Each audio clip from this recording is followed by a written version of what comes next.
인간에게 가장 중요한 것은 구원입니다. 그리스도인에게 가장 중요한 것은 구원입니다. 주님이 이 땅에 오셔서 십자가에서 죽으신 이유도 우리의 구원을 위해서이고, 교회가 세워진 이유도 역시 구원을 위해서입니다. 그리스도인이 복음을 전하는 이유도 아직 믿지 않는 자들의 구원을 위해서이고, 내가 그리스도인으로서 신앙생활하는 이유도 나의 구원을 위해서입니다. 구원받은 자로서 마지막 구원의 완성에 이르기 위해서입니다. 신앙에서 구원을 뺀다면 남는 건 아무것도 없습니다. 인간이 지닌 그 어떤 대단한 것도, 인간이 꿈꾸고 소망하는 그 어떤 위대한 것도 구원에 비하면 아무것도 아닙니다. 이 땅에서 무엇을 누리고 성취한들 길어야 100년입니다. 영원한 생명에 비하면 그야말로 억만분의 1도 안 됩니다. 정말 잠깐입니다. 잠깐을 위해서 영원을 무시하거나 뒤로 제쳐놓는다면 세상에 그것만큼 어리석은 일도 없습니다. 그러하기에 다른 것들도 물론 마찬가지겠지만 구원에 관해서는 성경이 말하는 대로 명확하게 알아야 됩니다. 구원이냐 아니냐, 영생이냐 아니냐를 결정짓는 것에 관해서는 절대 오해가 있어서는 안 됩니다. 모든 것을 결정하는 너무도 중요한 사실이기 때문입니다. 오늘 마태복음 25장에 한 비유를 읽었습니다.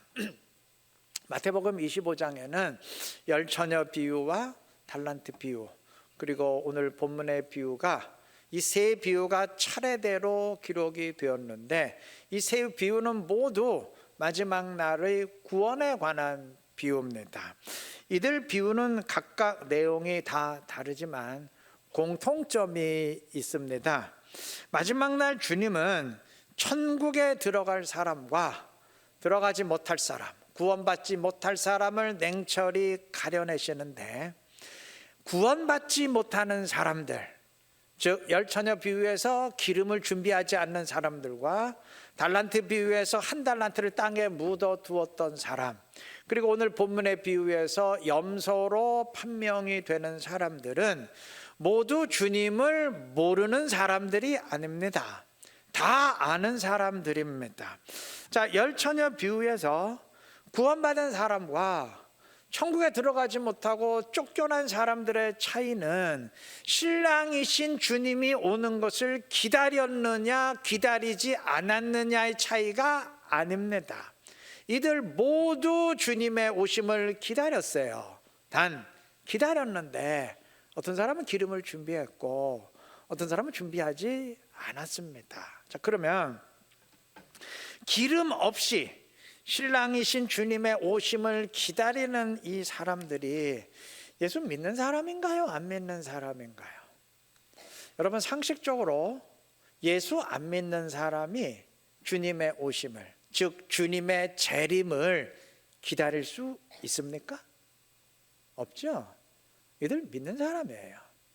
아이, 그럼 믿는 사람인데 어떻게 구원을 받지 못하고 쫓겨났습니까? 반문하신다면 이렇게 정리하십시다. 이 사람들은 인간이 보기엔 분명 믿는 사람이고 본인도 교회 출석하면서 예수 믿는다고 생각했는데, 실제로는 그 믿음이 주님이 인정하시는 구원의 믿음이 아니고 자기만의 믿음, 죽은 믿음이었습니다. 이렇게 정리하면 될 겁니다. 성경이 분명 구원하지 못하는 믿음, 죽은 믿음을 증언하고 있으니까요. 달란트 비유에서 한 달란트 묻어두었던 사람은 임시로 고용된 일꾼이 아닙니다. 이 사람은 주인의 집에 거하는 종들 가운데 한 사람이었어요. 그러니까 외부 사람이 아니었다는 말입니다. 이 사람은 주인이 돌아왔을 때 주인이여 하고 말했습니다. 다시 말하면 주님을 주인으로 알고 인정하는 사람이었어요. 물론 실제로는 불순종했으니까 주인을 무시한 거지만 여하튼 이론적으로는 주님을 주인으로 알고 인정하는 사람입니다. 그렇다면 이 사람 인간의 눈으로 보기에 믿는 사람인가요? 안 믿는 사람인가요? 주인 집에 거하는 종인데 교회 안에 사람입니까? 밖에 사람입니까? 안에 사람이죠. 믿는 사람이에요. 단 그 믿음이 주님이 인정하는 구원의 믿음이 아니고 죽은 믿음이었습니다. 오늘 본문에서 주님은 양과 염소를 구분하셨는데 알곡과 가라지, 양과 염소는 주님이 언제 구분하신다 그랬습니까? 마지막 날 구분하십니다. 바꾸어 말하면 마지막 날 전까지 이 땅에서는 서로 섞여 있다는 말입니다. 이 사람들 섞여 있어요. 그럼 교회 안에 사람입니까? 밖에 사람입니까? 안에 사람이죠. 이들이 주님께 반문합니다. 44절, 주여 우리가 어느 때에 주께서 줄이신 것이나 목마르신 것이나 나그네 되신 것이나 헐벗으신 것이나 병드신 것이나 옥에 갇히 쓴 것을 보고 공양하지 아니하더이까? 우리가 언제 그런 적 있습니까? 그런 얘기죠. 그러니까 자기들 나름대로는 주님을 모른 척하거나 푸대접한 일이 없다는 말이죠. 주님, 우리가 언제 그랬습니까? 우리는 억울합니다. 여러분, 예수 안 믿는 사람이었다면, 아예 주님을 안 믿고 무시했던 사람이라면 이런 말 할 수가 없어요. 억울한 반응 보일 수가 없어요. 이 사람들 믿는 사람이었어요. 단 그 믿음이 아까 말씀드렸듯이 주님이 인정하시는 구원의 믿음이 아니고 죽은 믿음이었어요. 우리 모두 정신 차려야 됩니다. 예수 믿는다고 다 끝난 게 아니에요. 구원하지 못하는 믿음, 죽은 믿음이 있다는 사실을 명심하셔야 됩니다. 자, 그러면 어떤 믿음이 죽은 믿음, 구원하지 못하는 믿음이냐? 25장의 비유에서 구원받지 못한 사람들은 모두 자신들이 마땅히 행해야 할 일을 하지 않은 사람입니다. 첫 번째 열처녀 비유에서 기름을 준비하지 않는다는 말이 무슨 의미냐 따질 것 없어요. 무슨 의미였든 여하튼 기름을 준비하지 않은 사람들은 자신들이 마땅히 해야 할 일을 하지 않았어요. 준비해야 되는데 하지 않았습니다. 달란트 비유에서 한 달란트를 땅에 묻어두었던 사람 역시 자신이 해야 할 일을 하지 않고 그냥 시간만 보냈습니다. 오늘 본문에서 염소로 판명되는 사람 역시 마찬가지예요. 사랑을 실천하는 것이, 작은 자에게까지 사랑을 실천하는 것이 주님의 뜻인데도 하지 않았어요. 그러니까 모두는 해야 될 일을 하지 않은 사람들입니다. 이들의 믿음이 죽은 믿음입니다. 이러한 믿음이 죽은 믿음입니다. 안 하는 믿음, 안 움직이는 믿음, 이게 죽은 믿음이에요. 야고보서 2장 26절이 말합니다. 영혼 없는 몸이 죽은 것 같이 행함이 없는 믿음은 죽은 것이라. 그리고 2장 14절이 냉철히 반문합니다. 만일 사람이 믿음이 있노라 하고 행함이 없으면 무슨 유익이 있으리요? 그 믿음이 능히 자기를 구원하겠느냐? 구원 못한다는 얘기죠. 행함이 없는 믿음은 죽은 믿음, 구원할 수 없는 가짜 믿음입니다. 그래서 성경은 마지막 심판 날의 구원이 행함에 의해 판단된다고, 순종의 행함에 의해서 판결받는다고 강조하고 또 강조하고 또 강조하는 겁니다. 마태복음 7장 21절에서 주님 말씀하세요. 나더러 주여 주여 하는 자마다 다 천국에 들어갈 것이 아니요 다만 하늘에 계신 내 아버지의 뜻대로 행하는 자라야 들어가리라. 로마서 2장 13절도 말합니다. 하나님 앞에서는 율법을 듣는 자가 의인이 아니요 오직 율법을 행하는 자라야 의롭다 하심을 얻으리니. 계시록 20장 13절이 말합니다. 각 사람이 자기의 행위대로 심판을 받고, 마태복음 16장 27절도 말합니다. 인자가 그 천사들과 함께 오리니 그때에 각 사람이 행한 대로 갚으리라.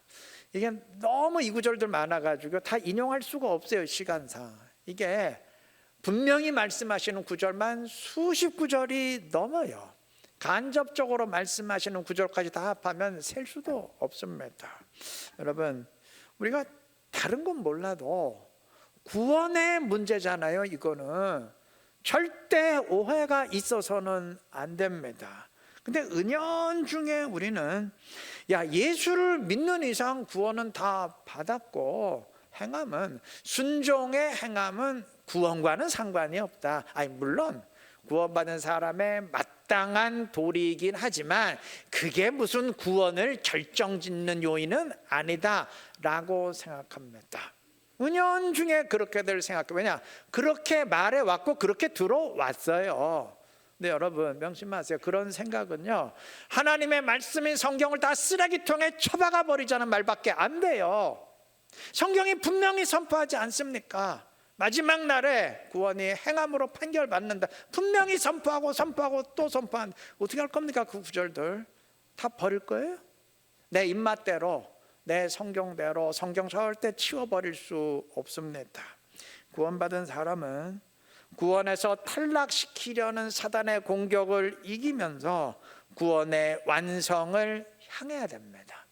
그것이 곧 순종의 신앙생활, 다른 말로 하면 성화의 신앙생활, 성경의 또 다른 말로 하면 열매 맺는 신앙생활, 다 같은 말입니다. 아니 그러면 구원은 은혜로 받는 게 아니고 무슨 행함으로 받는다는 말입니까? 반문하실 수 있는데, 여러분 행함이 은혜입니다. 하나님이 행함으로 판단하신다 그랬는데 그 행함이 곧 은혜입니다. 그래서 주님은 오늘 본문에서 구원받은 자들을 향해서 선포하십니다. 34절 말씀을 보시면 오른편에 있는 자들에게 이르시되, 구원받는 자들이죠, 양들이죠. 내 아버지께 복받을 자들이여, 나와 창세로부터 너희를 위하여 예비된 나라, 천국이죠, 하나님 나라, 하늘나라를 상속받으라. 여러분 여기 보시면요, 창세로부터, 그러니까 세상이 창조되기 전부터 너희를 위해서 예정된 나라 천국이라 하셨습니다. 자, 창세로부터, 그러니까 이들이 태어나기도 전부터 주님의 나라 천국이 이들을 위해 예비되었다면 이게 무슨 의미인가요? 이 사람들은 태어나기도 전에 이미 구원받은 천국의 백성으로 택함을 받았다는 말 아닙니까? 네, 맞아요. 태어나기도 전에 이미 이들의 구원은 예정되고 확정됐습니다. 이들의 구원은 확실해요. 단 이들은 주님의 뜻에 따른 삶을 살았고 순종의 행함이 있었고 그러했기에 구원받았습니다. 이게 인간의 논리론, 이게 뭔 말이지? 서로 모순되는 것 아니냐 싶을 수도 있어요. 구원이 이미 예정되었다는 말과 주의 뜻대로 살기에 구원받는다는 말이 서로 모순되는 것처럼 들릴 수 있어요. 구원이 보장됐다, 확정되었다는 말과 마지막 날에 판결이 남아있다는 말이 안 맞는 것 같아요. 야, 이거면 이거고 저거면 저거지, 아직 됐다는 얘기야, 아직 안 됐다는 얘기야, 헷갈릴 수 있습니다. 그런데 그게 성경이 선포하는 구원의 메커니즘이에요. 서로 모순되는 듯한 사실을 성경은 동시에 선포합니다. 그거는 상황이 서로 반대다 보니까 말이 달라진 것 아닌가요? 이런 식으로 반문하실 수도 있어요. 무슨 의미냐면은, 예를 들어 보면 어떤 사람이 영양실조에 빠졌어요. 그럼 뭐라 그럴래요? 야, 밥 좀 많이 먹어라. 당연히 그래야 되죠? 더 굶어라. 그러진 않을 거 아니에요. 근데 반대로 어떤 사람이 고도 비만이에요. 그럼 뭐라 그럴래요? 더 먹어라 그럴래요? 야, 밥 좀 적게 먹어라. 너 죽을라 그러냐? 건강해 유지해야지. 그럴 것 아닙니까? 자, 밥 많이 먹어라, 적게 먹어라. 서로 반대되는 말이죠. 하지만 모순되지는 않아요. 다 너 건강 생각해야지, 건강해야 된다는 말입니다. 똑같은 의미예요. 구원에 관한 말씀도 그런 것 아닌가요? 서로 상황이 반대되기 때문에 다른 말씀이 선포된 것 아닌가요? 하실 수 있어요. 그러니까 일면 그럴듯한데 아니에요. 문제는 같은 상황에서 기록된 하나의 성경 내에서도 서로 모순되는 듯한 선포를 동시에 한다는 점입니다. 아니 심지어 하나의 성경 정도가 아니고 한 성경의 한 단락 안에서도 서로 모순되고 충돌하는 듯한 선포를 주님이 하십니다. 베드로서 1장 5절은 우리 구원의 확실성을 말합니다. 너희는 말세에 나타내기로 예비하신 구원을 얻기 위하여 믿음으로 말미암아 하나님의 능력으로 보호하심을 받았느니라. 구원은 예비되었고 하나님의 능력으로 그것을 보호하십니다. 그러니까 확실해요. 확정된 겁니다. 그런데 바로 몇 절 지나서 1장 17절은 각 사람의 행위대로 심판하시는 일을 너희가 아버지라 부른즉 하면서 하나님이 행위대로 마지막 날 냉정하게 심판하신다는 사실을 선포합니다. 한쪽에서는 확정됐다 그러고 한쪽에서는 마지막 날 심판하신다 그러고 이게 뭐가 맞는 말이냐 하실 수 있어요. 오늘 본문도 마찬가지 아닙니까? 하나의 비유인데 다른 비유가 아니잖아요. 하나의 비유인데도 주님이 한편으로는 창세 전부터 이미 그의 나라 천국을 상속받을 자들이 예정되었다, 확정되었다 선포하시고, 또 한편으로는 주의 뜻대로 사랑을 실천하느냐 하지 않느냐에 따라서 천국에 들어갈 자와 들어가지 못할 자가 판결된다 선포하시지 않습니까? 이게 서로 다른 상황이 아니고 같은 상황인데도 성경은 서로 모순되는 듯한 선포를 합니다. 그렇다면 내 입맛대로 어느 한쪽 지워선 안 돼요. 절대로 한쪽 지워선 안 됩니다. 성경의 선포를 우리는 그대로 받아들여야 됩니다. 설명을 드리죠. 그리스도인은 창세 전에, 이미 태어나기도 전에 하나님의 택하심의 은혜에 의해서 구원이 예정되고 확정된 사람이고, 그 확정으로 인해서 마지막 날 천국의 구원에 들어가게 됩니다. 그런데 동시에 나는 마지막 날 행위 심판을 통과해야 됩니다. 근데 이 둘은 서로 모순되지 않아요. 왜냐하면 구원이 예정되고 확정된 사람은 반드시 마지막 날의 행위 심판을 통과하기 때문입니다. 단 한 명도 예외가 없기 때문입니다. 그런데 이 말은 구원이 예정되고 확정된 사람은 심판 자체를 면제받고 그냥 무시험으로 통과한다, 이 말이 아닙니다. 이 말은 구원이 확정된 사람은 주님의 뜻에 합당한 순종의 삶을 살았기에 마지막 날 정당하게 통과하게 된다는 말입니다. 창세전에 구원이 예정된 사람은 성령께서 반드시 사단의 시험을 이기고 순종의 삶을 살도록 역사하시기 때문입니다. 다시 한번 정리합니다. 인간은 하나님의 은혜로 인해서, 택하심의 은혜로 구원이 확정됐습니다. 우리 확정됐어요. 그런데 우리 마지막 날 행위심판 다 통과해야 됩니다. 근데 통과하게 돼요. 왜냐? 성령께서 반드시 순종의 삶을 살도록 역사하시기 때문입니다. 하나님이 택한 자는 하나님이 끝까지 책임지시기 때문입니다. 그러하기에 창세전에 이미 구원이 예정되고 확정되었다는 말과 마지막 날 행위의 심판 통과해야 된다는 말이 서로 모순되지 않아요. 말 자체는 분명 서로 다른데, 모순되고 반대되는 말인데 결국 그 말이 됩니다. 왜냐? 성령께서 그 둘이 하나가 되도록, 그 말이 되도록 역사하시기 때문입니다. 구원은 택하심의 은혜로 받나요? 행함으로 받나요? 묻는다면 같은 말입니다. 택함 받은 사람은 반드시 행하기 때문입니다. 행하도록 성령께서 끝까지 책임지시기 때문입니다. 구원은 믿음으로 받나요? 행함으로 받나요? 같은 말이라니까요. 구원의 믿음은 행하기 때문입니다.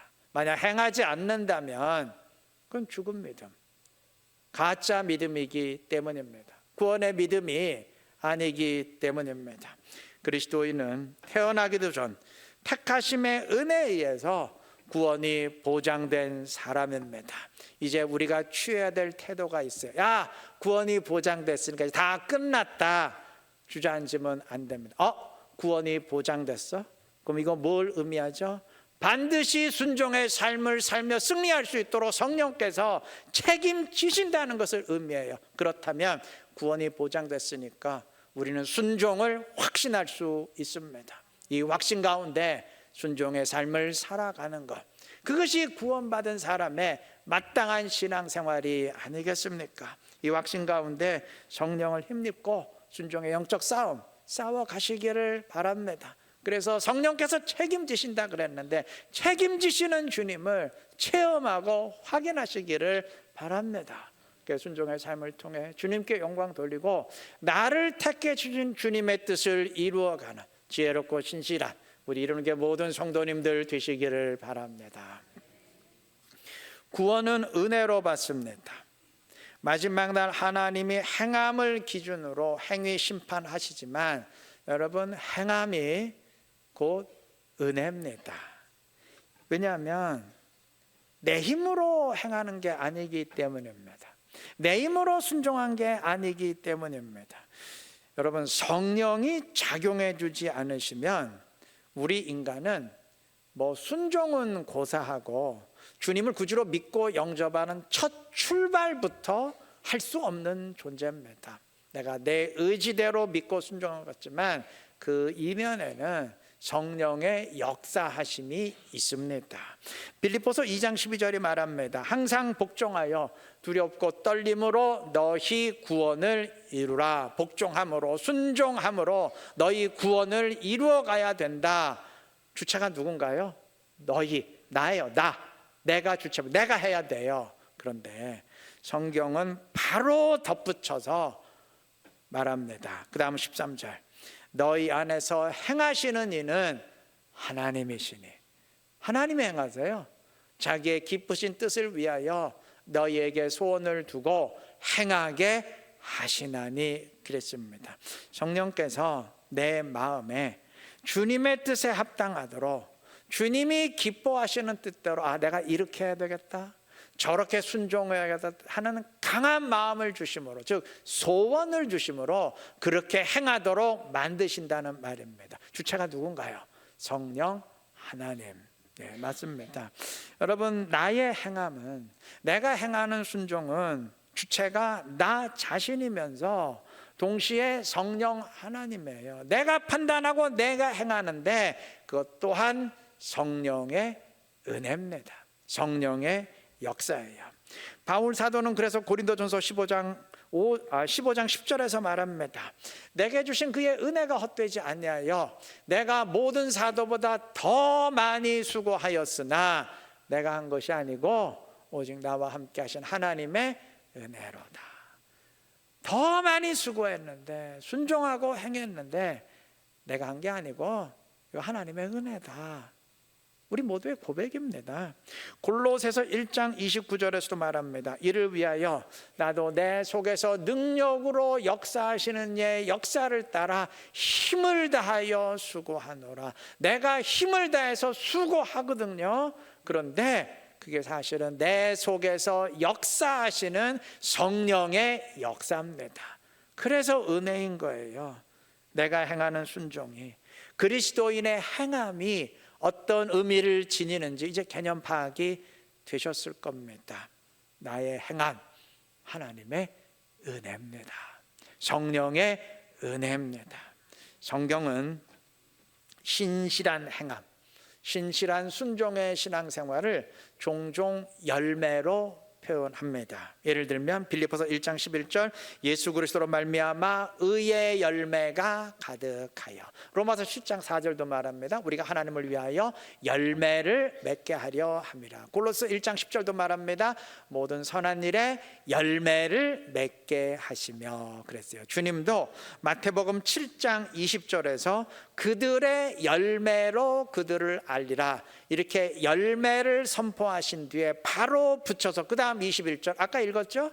나더러 주여 주여 하는 자마다 천국에 다 들어갈 것이 아니요 아버지의 뜻대로 행하는 자라야 들어가리라 하심으로써 그리스도인의 행함이 곧 열매임을 분명히 하셨습니다. 자, 그러면 우리 열매는 어떻게 맺나요?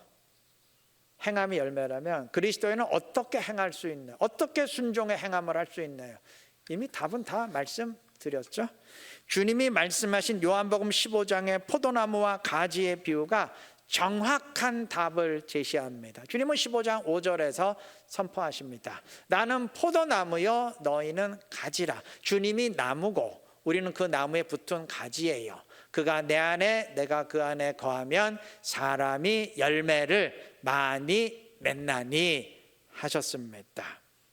그러면서 나를 떠나서는 너희가 아무것도 할 수 없습니다.